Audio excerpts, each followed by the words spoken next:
సామీర్పేట తహసీల్దార్ సుచరిత నివాసంలో మరోసారి ఏసీబీ సోదాలు. సో ఇప్పుడే మనం చూసుకున్నట్లయితే సామీర్పేట తహసీల్దార్ సుచరిత నివాసంలో మరోసారి ఏసీబీ సోదాలు చేపట్టింది. ఆదాయానికి మించిన ఆస్తుల కేసులో తనిఖీలు చేస్తుంది.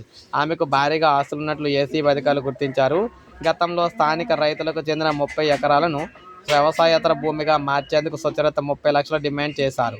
ఈ క్రమంలో మే 26న తొలి విడత కింద 2 లక్షల సొమ్మును ప్రైవేట్ డ్రైవర్ ద్వారా వస్తుండగా పట్టుబడ్డారన్నమాట.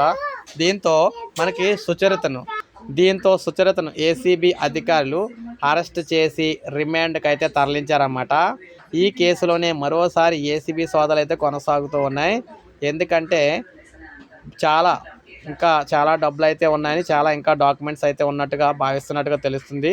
తహసీల్దార్కి సంబంధించి ఊహించని షాక్ ఇస్తూ మరోసారి సోదాలు అయితే జరిగినాయి అనమాట.